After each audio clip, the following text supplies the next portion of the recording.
Assalamualaikum warahmatullahi wabarakatuh. Innal hamdalillah nahmaduhu wa nasta'inuhu wa nastaghfiruh wa na'udzubillahi min syururi anfusina wa min sayyiati a'malina may yahdihillahu fala mudhillalah wa may yudlilhu fala hadiyalah. Asyhadu an la ilaha illallah wa asyhadu anna Muhammadan 'abduhu wa rasuluh la nabiyya ba'da.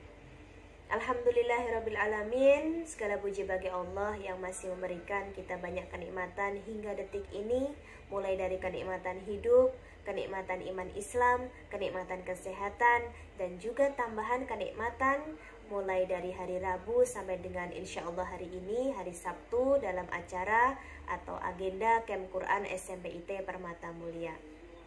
Salawat serta salam semoga tetap kita haturkan kepada junjungan kita Nabi besar Muhammad Shallallahu Alaihi Wasallam.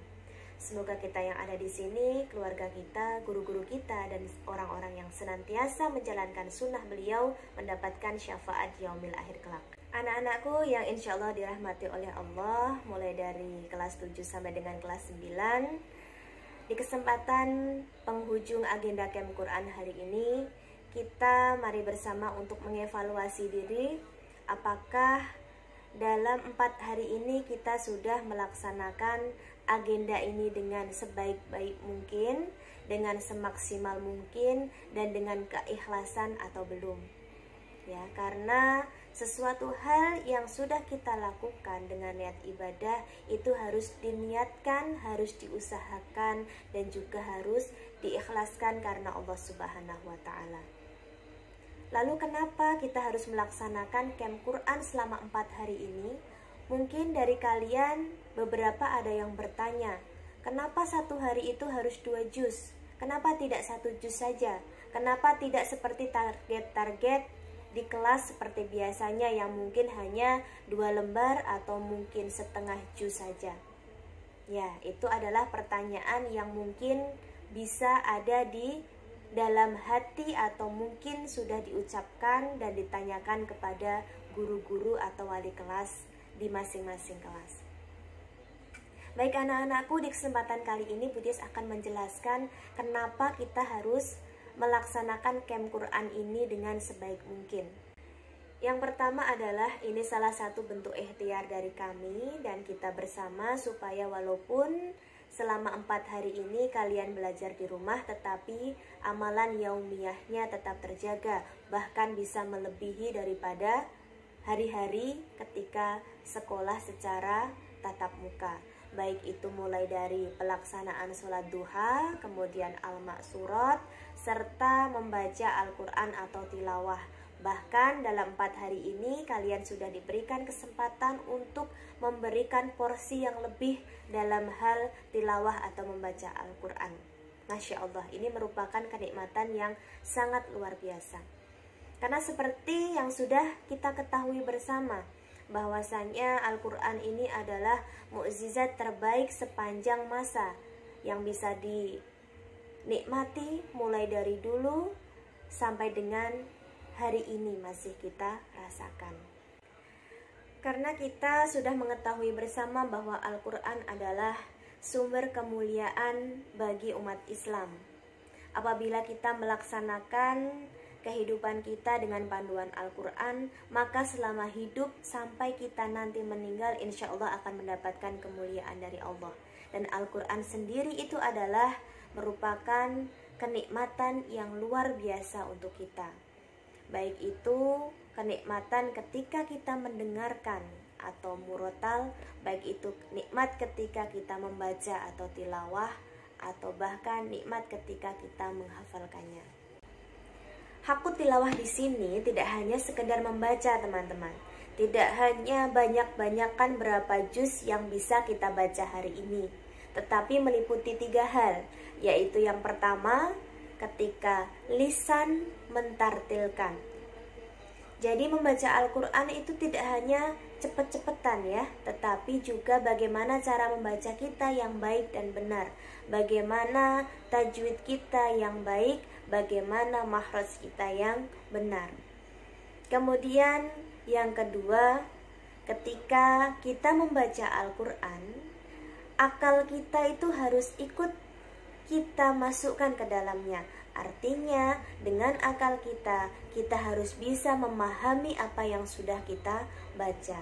Salah satunya dengan cara membaca artinya. Dan yang ketiga yaitu ketika hati kita memahami isi bacaan dan bisa kita terapkan ke dalam kehidupan sehari-hari. Jadi, kalau kita sudah terbiasa membaca Al-Quran dengan baik dan benar, maka idealnya perilaku di dalam kehidupan sehari-hari dari diri kita itu akan menjadi perilaku yang mencerminkan Al-Quran, yaitu perilaku yang baik. Dari penjelasan tadi, mari kita evaluasi bersama, apakah tilawah yang kita lakukan setiap harinya itu sudah termasuk tilawah yang sebenar-benarnya atau hakut tilawah yang meliputi ketika kita membaca itu sesuai dengan tajwid, sesuai dengan tartil. Apakah akal kita itu ingin memahami isi bacaan, dan apakah hati kita itu tergerak untuk bisa memahami isi bacaan dan menerapkannya dalam kehidupan kita? Kalau sudah, alhamdulillah. Kalau belum, mari kita perbaiki bersama. Cara berinteraksi dengan Al-Quran yang kedua yaitu dengan cara menghafal. Kenapa kita harus menjadi penghafal Al-Quran? Walaupun sampai sekarang kita masih belum menjadi hafiz Quran untuk 30 juz, setidaknya kita sudah berusaha dengan baik dan maksimal untuk mencapainya. Karena seorang hafiz Quran itu apabila niatnya ikhlas karena Allah Subhanahu wa Ta'ala, maka ia akan mendapatkan kemuliaan yang luar biasa dari Allah. Dan ternyata kemuliaan seorang hafiz Quran itu tidak dimiliki untuk dirinya sendiri, tetapi juga bisa dimiliki untuk orang tua dan juga anggota keluarga yang senantiasa mendukungnya. Masya Allah, luar biasa. Maka dari itu, mulai dari sekarang mari kita luruskan niat kembali, kita tata niat kita kembali, kita tambah semangat kita untuk bisa menghafal Al-Quran setiap hari. Jadi kalau kita menghafal itu tidak hanya ketika akan disetorkan kepada guru saja, tetapi ketika keseharian kita niatkan karena Allah. Karena sesuatu hal kalau niatnya baik maka akan berakibat baik, tapi kalau niatnya buruk maka akan berakibat buruk juga.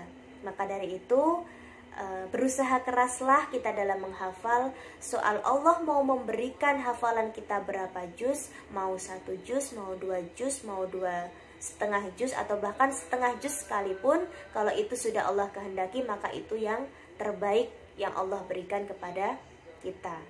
Yang penting, poin yang harus kita pegang adalah kita berusaha sebaik mungkin, kita berusaha sekeras mungkin supaya kita bisa menghafalnya.